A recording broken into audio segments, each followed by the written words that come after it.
Agora vamos ver paralelogramo, né?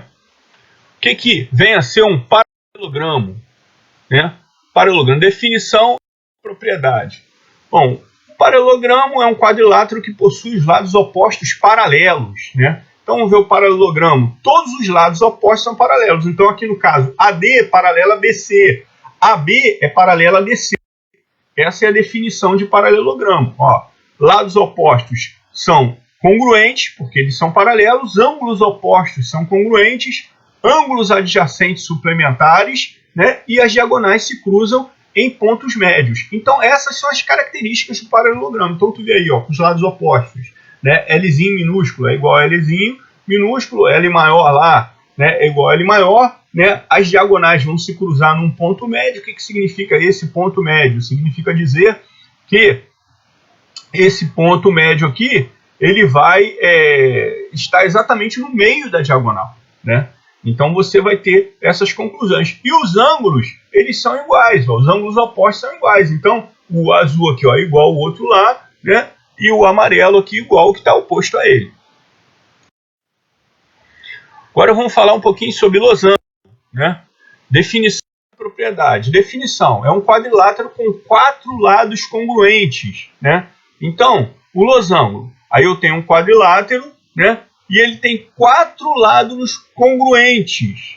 Então veja que ele já é uma transformação, né, do paralelogramo. Então nesse caso aqui ele tem os lados iguais. E aí ele tem algumas propriedades. Por exemplo, as diagonais são perpendiculares, né? Então elas vão se encontrar num ponto que vai ser o ponto médio das diagonais, mas vão formar também um ângulo de 90 graus. As diagonais são bissetrizes, que significa que ela divide os ângulos opostos, aqui no caso A e C, em 2 ângulos iguais. E também D e B divide em 2 ângulos iguais. E forma, dentro dele, 4 triângulos retângulos. E aí você sabe que uma das características do triângulo retângulo é que você pode aplicar o teorema de Pitágoras, né? O que é o teorema de Pitágoras? A hipotenusa ao quadrado é igual a soma dos catetos ao quadrado. Então aqui, teoria de Pitágoras, você pode aplicar aqui, por exemplo, nesse triângulo azul, onde L seria a hipotenusa, B e C os catetos, tá? Retângulo agora, vamos falar um pouquinho de retângulo, né? Definição, propriedade e aplicação. Vamos lá. Definição, é um quadrilátero equiângulo. O que significa um quadrilátero equiângulo? Significa um quadrilátero que todos os ângulos são iguais. Então, o ângulo A é igual ao ângulo B, que é igual ao ângulo C, que é igual ao ângulo D. E quanto que mede esse ângulo? 90 graus. Ele possui diagonais congruentes. O que significam diagonais congruentes? Elas são iguais. Então, AC é exatamente igual a BD. E se diz que é retângulo, isso necessariamente tem que acontecer. Agora, mediana relativa à hipotenusa, né? Vamos ver o que é isso, né? Por exemplo, eu tenho um triângulo aqui, né? Eu tenho um triângulo aqui, esse triângulo formado por A, B e C. Se eu tracei uma diagonal ali e ela está exatamente no ponto médio de AC, ou seja, ela divide o segmento AC no meio, né? E eu tracei essa diagonal, o que vai acontecer? Esse segmento AM é igual ao segmento BM, que é igual ao segmento MC.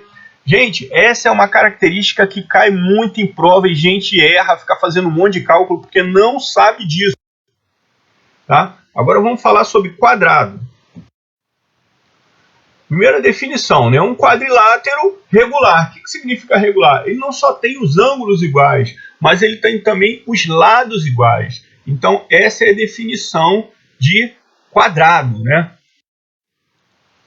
Agora vamos falar um pouquinho de diagrama de Venn, né? O que vem a ser o diagrama de Venn? É um diagrama que pegou as características de todos esses polígonos que a gente falou e agrupou num conjunto onde as características são similares e elas vão se distanciando até formar características peculiares que só aquele ali tem.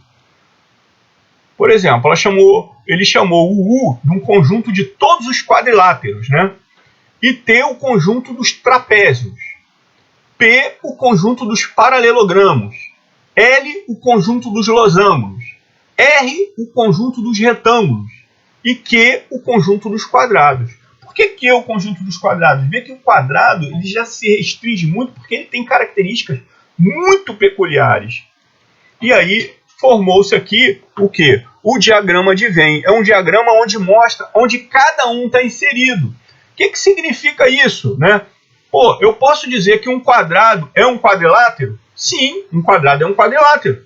Eu posso dizer que um quadrado é um trapézio, né? Um quadrado pode ser um trapézio, né? Ele pode estar dentro das características de um trapézio? Sim. Por quê? Porque eu posso dizer assim, um trapézio com 4 ângulos iguais e 4 lados iguais. Não, peraí, isso aí não é um trapézio, é um quadrado. Então, as características elas vão ficando iguais e vão se distanciando de acordo com as peculiaridades de cada quadrilátero. Tá? Isso aqui é importante saber, não cai muito, caiu uma só questão, mas é importante, tá bom, querido?